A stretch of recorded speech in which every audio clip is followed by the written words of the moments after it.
వద్దు, మేము వెళ్ళిపోతాం.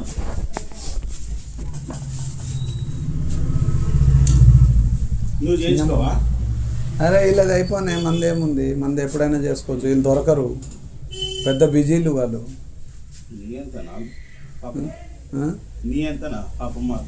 లేదు, మొత్తం డల్ అయిపోయింది, ముందులా లేదు, వర్కులు లేవు అసలు. నీది నాదని కాదప్పా, పడతలేదు. ఆయన నిలాడాల్సి వస్తుంది సార్. పొద్దున్న చిప్పటిదాకా 200 చేసినా నేను. చేశాడు నిలాడు అది కూడా. మరి ఏమప్పుడు ఖాళీ నువ్వు ఏం చేస్తాం బాబు? సరే జర్రా, నాకు ఇంకేం చేయాలదా?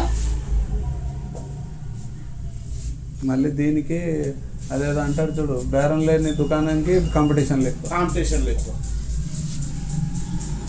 ఒకసారి ఏమనిపిస్తుంది సర్ప్రైజ్ ఇది అమ్మాయి చేసి డ్రైవింగ్ అనే చేసుకొని పోదాం రాబోయే అన్నట్టు అనిపిస్తుంది. అది తప్పు, చాలా తప్పు. చెప్తున్నా లేదన్న, అది ఇగో నాకు కూడా మొన్న 8 లక్షలకు వచ్చింది నా బేరం. నేను ఇవ్వనన్నా, నాకు అవసరం లేదు. పక్కోడికి వచ్చింది, పక్కోడు అమ్మేసిండు, మీషో అమ్మేసిండు కదా. దీన్ని చక్కర్లు ఏమవుతుందంటే నాకు అప్పులు ఎక్కువైపోతున్నాయి. కరెక్టే, నువ్వు ఇగో వేరే దానికి వెళ్తే మళ్ళీ నువ్వు నర్సరీ నుంచి రావాలి. నువ్వు ఏ లైన్కైనా వెళ్ళు, నర్సరీ నుంచే రావాలి. సార్ నువ్వు అలవాటు ఉన్న బిజినెస్కి వెళ్ళు, అలవాటు లేని బిజినెస్కైనా వెళ్ళు. నువ్వు మాత్రం ఫస్ట్ స్టార్టింగ్ నుంచే కదా వెళ్ళేది. అలా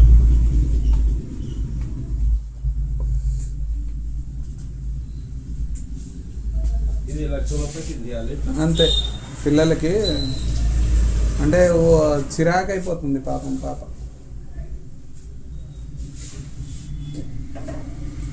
మంచి పాప అది, తెలుసా? ఇక ఈడే బేకార్, చిన్న పిల్ల.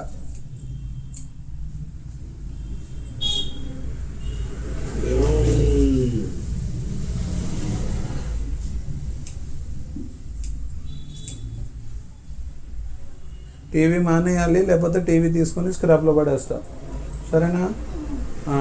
Night time only 1 hour shop బంద్ చేసుకుని వచ్చినాక ఒక అరగంటనో పావుగంట చూసుకొని పడుకోవడమే. ఇంకా మళ్ళీ టీవీ జోలికే వెళ్ళొద్దు, చెప్పే వరకే చెప్తా. ఎక్కువ చెప్పడం ఇష్టం ఉండదు.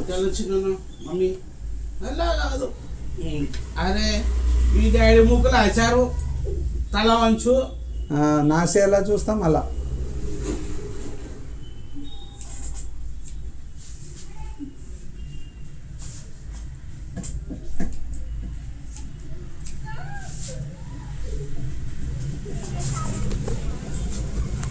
ఏమో ఎంత బాగుంది, ఆద్యకు కటింగ్ చేసేస్తే వా సూపర్ అయిపోయింది కదమ్మా.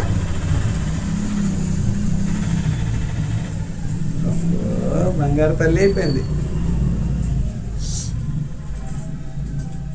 ఎక్కడ వద్దంట, ఇదే దుకాణం కావాలంట.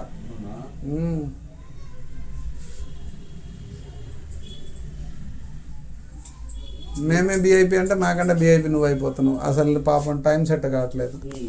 అందరిది పిల్లల బాధ్యతలు ఎక్కువైపోయిందన్న, ఏం చేయాలి?